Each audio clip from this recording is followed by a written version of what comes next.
Simon go back ఉద్యమాలు జరుగుతాయి. So అక్కడ జరిగినటువంటి సైమన్ గో బ్యాక్ ఉద్యమాలకు ఎవరు లీడర్షిప్ అంటే మన టంగుటూరి ప్రకాశం పంతులు. అప్పుడు ఒక వ్యక్తి ఉంటాడనమాట, పార్థ సారథి అని పిలుస్తాం అతన్ని. అతన్ని లాఠీ చార్జ్ చేస్తారు పోలీసులు. మామూలుగా అక్కడ చిన్నపాటి ఘర్షణ జరుగుతుంది, లాఠీ చార్జ్ చేస్తారు. సో లాఠీ చార్జ్ అయిన తర్వాత చనిపోతాడు పార్థ సారథి అనే పిల్లోడు. ఆ పార్థ సారథి అనే పిల్లోడు డెడ్ బాడీని చూడటానికి ఈయన వెళ్తాడు అనమాట, టంగుటూరి ప్రకాశం పంతులు గారు. అప్పుడు బ్రిటిష్ వాడు గన్ను అడ్డు పెట్టి నిన్ను కాల్ చేస్తాను ముందుకు వస్తే అనేసి అంటాడు అనమాట. సరే నీకు దమ్ముంటే కాల్చేలా చూద్దాం నన్ను అని తన రొమ్ముని ఇట్లా విరుస్తాడు అనమాట. అందుకే టంగుటూరి ప్రకాశం పంతులు గారికి ఆంధ్ర కేసరి అనే టైటిల్ వచ్చింది. ఓకేనా? సో ఈ విధంగా సైమన్ కమిషన్ భారతదేశానికి వచ్చినప్పుడు మొత్తం భారతదేశం అంతా కూడా సైమన్ కమిషన్ వ్యతిరేకంగా నినాదాలు చేస్తూ ఉంటారు. సో ఎంతమంది నినాదాలు చేసుకున్నా, ఎంతమంది అజిటేషన్ చేస్తూ ఉన్నా, ఆ కమిషన్ వచ్చింది, భారతదేశానికి వచ్చింది, అంత చర్చించింది, తన పని తను చేసి వెళ్ళిపోయింది. వెళ్తూ వెళ్తూ ఒక సవాల్ విసిరేసేది భారతీయులకి. మీకు దమ్ముంటే రాజ్యాంగం రచించుకొని చూపించండి అని చెప్పి ఒక సవాల్ విసిరేసి వెళ్ళిపోయింది అనమాట. ఆ సవాల్ను అప్పటి రాజకీయ పార్టీ ఇండియన్ నేషనల్ కాంగ్రెస్, ఆ కాంగ్రెస్ పార్టీ ఆ సవాల్ స్వీకరించి రాజ్యాంగాన్ని రచించే బాధ్యతను మోతీలాల్ నెహ్రూకి అప్పగించింది. జవహర్ లాల్ నెహ్రూ తండ్రి మోతీలాల్ నెహ్రూ అతనికి అప్పగించింది. సో ఈ విధంగా రాజ్యాంగాన్ని రచించుకోమని ఆ రోజు సైమన్ కమిషన్ సవాల్ విసరడం వల్ల మనం రాజ్యాంగాన్ని రచించుకోగలిగినాం. అలాంటప్పుడు మళ్ళీ ఇవన్నీ చదువుకోవాల్సి వస్తుంది పాలిటీ. కాబట్టి ఈ ఆధునిక భారతదేశ చరిత్ర, మోడర్న్ హిస్టరీ అనేది చాలా చాలా important. Polity point of view ఇంపార్టెంటే, history point of view important. Majority బిట్లు దీంట్లో నుంచే వస్తాయి. అందులోనూ మనకు 1885 to 1947 ఈ బిట్వీన్ గ్యాప్ మనకు చాలా చాలా ఇంపార్టెంట్. ఈ 1885 లోనే మనకు ఒక పార్టీ ఏర్పడుతుంది భారతదేశంలో, ఐఎన్సి అని పిలుస్తాం, ఇండియన్ నేషనల్ కాంగ్రెస్. ఆ ఇండియన్ నేషనల్ కాంగ్రెస్ అనేది మనకు 1885 లో స్టార్ట్ అవుతుంది. అది ఎందుకు స్టార్ట్ అయిందంటే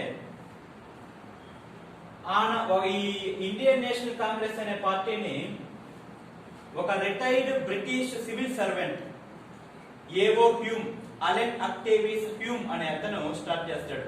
ఎందుకు స్టార్ట్ చేశాడంటే పార్టీని, అది పార్టీ కాదు, ఒక వేదిక సంస్థ.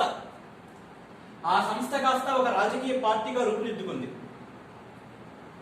భారతీయులు మీరు హింసాత్మకమైన సంఘటనల ద్వారా బ్రిటిష్ వాళ్ళకి విరోధులైతే మీకు స్వతంత్రం రాదు, వాళ్ళతో మంచిగా ఉంటూ, ఓకేనా, వాళ్ళతో మంచిగా ఉంటూ మీ యొక్క డిమాండ్లను నెరవేర్చుకోండి. మీరు వాళ్ళతో సున్నం పెట్టుకుంటే ఏం పని కాదు, ఇంకొక 70 ఏళ్ళు 100 ఏళ్ళైనా మీకు స్వతంత్రం రాదు అని మీరు పోరాడడానికి మీకు ఒక సంస్థను క్రియేట్ చేసిస్తాను అని ఈ ఇండియన్ నేషనల్ కాంగ్రెస్ అనే ఒక సంస్థను స్థాపించారు. ఆ సంస్థ కాస్త ఒక రాజకీయ పార్టీగా రూపుదిద్దుకుంది కాలగమనంలో.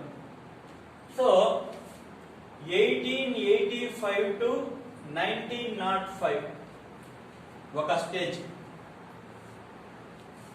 మితవాద యుగము అని పిలుస్తాం దీన్ని, మోడరేట్ నేషనలిజం అని పిలుస్తాం ఇంగ్లీష్. మితవాద యుగం. మితవాదులు ఎవరెవరు నీకు ఐడియా ఉందా? గోపాలకృష్ణ గోఖలే, బిపిన్ చంద్రపాల్, తర్వాత సురేంద్రనాథ్ బెనర్జీ. బిపిన్ చంద్రపాల్ రాడు, గోపాలకృష్ణ గోఖలే, దాదాబాయి నవరోజీ, సురేంద్రనాథ్ బెనర్జీ, ఆనంద మోహన్ బోస్, ఇటువంటి వాళ్ళు మితవాద జాతీయ నాయకులు. మితవాదులు అంటే ఈ గోపాలకృష్ణ గోఖలే కానీ, దాదాబాయి నవరోజీ కానీ, సురేంద్రనాథ్ బెనర్జీ కానీ, ఫిరోజ్ షా మెహతా, వీళ్ళంతా కూడా 70 నుంచి 80 ఏళ్ల ఏజ్ ఉన్నటువంటి ముసలి వాళ్ళు,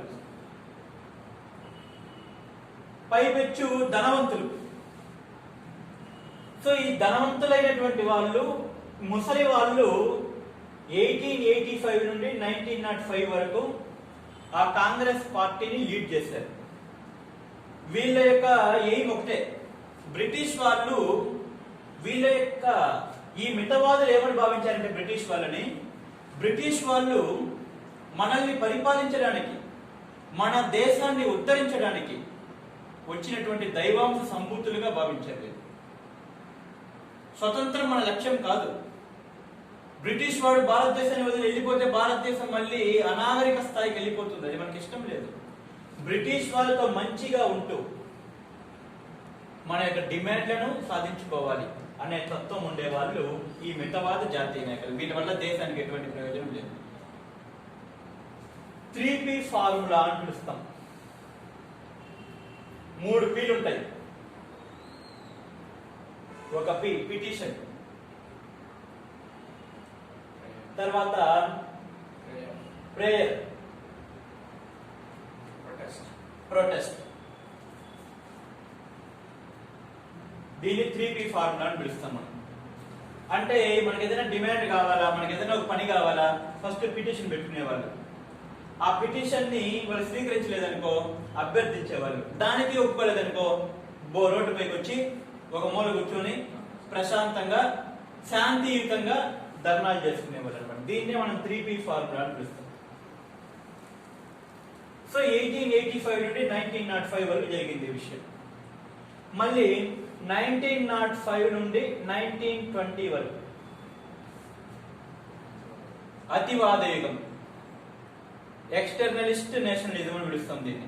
అతివాద యుగం అంటాం. సో లాలా లజపత్ రాయ్, బాలగంగాధర్ తిలక్, బిపిన్ చంద్రపాల్ వీళ్ళు అతివాదులు. అతి తీవ్రవాదులు కొంతమంది ఉంటారు. భగత్ సింగ్, చంద్రశేఖర్ ఆజాద్, అష్ఫాకుల్లా ఖాన్ ఇటువంటి వాళ్ళు అతి తీవ్రవాదులు, అతి తీవ్రవాద జాతీయ నాయకులు అనమాట. సో ఈ విధంగా హింసాత్మకమైనటువంటి సంఘటనల ద్వారా నడుస్తూ ఉంటుంది 1905 నుండి 1920 వరకు. మళ్ళీ 1920 టు 1947 గాంధీ ఏజ్, గాంధీ యుగం అని పిలుస్తాం. అహింసా మార్గంలో మనకు భారతదేశాన్ని స్వతంత్రం తీసుకురావడానికి గాంధీ గారు ట్రై చేశారనమాట. సో జాతీయోద్యమం అనేది, నేషనలిజం అనేది ఈ 3 స్టేజెస్ లో జరుగుతుంది మనకి మామూలుగా. సో ఈ బెల్ట్లోనే మనకి ఎక్కువ బిట్లు అనేది వస్తాయి. 1885 నుండి 1947 వరకు ఈ పాయింట్ లోనే మనకి ఎక్కువ మెజారిటీ టైప్ ఆఫ్ బిట్లు వస్తాయి అన్నమాట. సో మనము మోడర్న్ హిస్టరీ స్టార్ట్ చేద్దాం ఈ రోజు నుంచి. First syllabus రాసుకుందాం. మోడర్న్ హిస్టరీలో ఎటువంటి సిలబస్ ఉన్నాయి, ఏమేమి సిలబస్ ఉన్నాయి, దేని నుంచి ఎన్ని బిట్లు వస్తాయి, మనం ఏ విధంగా చదువుకోవాలి, ఒక ఆర్డర్ లో రాసేసుకుందాం. సిలబస్ నుంచి నీకు ఒక అవేర్నెస్ వచ్చేస్తుంది.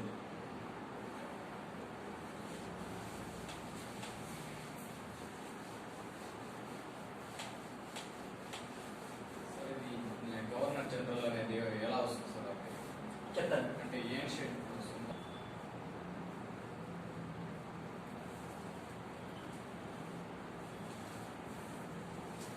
సో సిలబస్ మనకున్నటువంటి ఫస్ట్ యూనిట్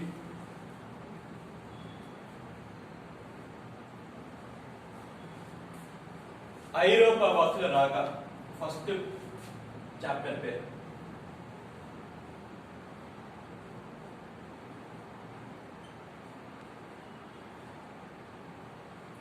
ఇంగ్లీష్ లో కమింగ్ ఆఫ్ యూరోపియన్స్ అని పిలుస్తాం. సో ఐరోపా వాసుల రాక. ఎవరెవరు వచ్చారు ఐరోపా వాసులు? యూరోపియన్స్ అంటే ఎవరెవరు ఎవరెవరు వచ్చారు? ఐడియా ఉందా? ఎవరెవరు వచ్చారంటే, ఫస్ట్ టైం ఇండియాకి వచ్చినటువంటి European country Portuguese.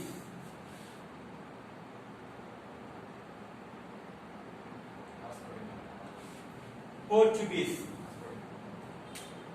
Vasco da Gama, Portuguese.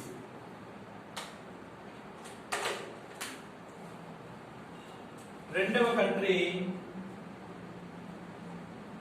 Dutch.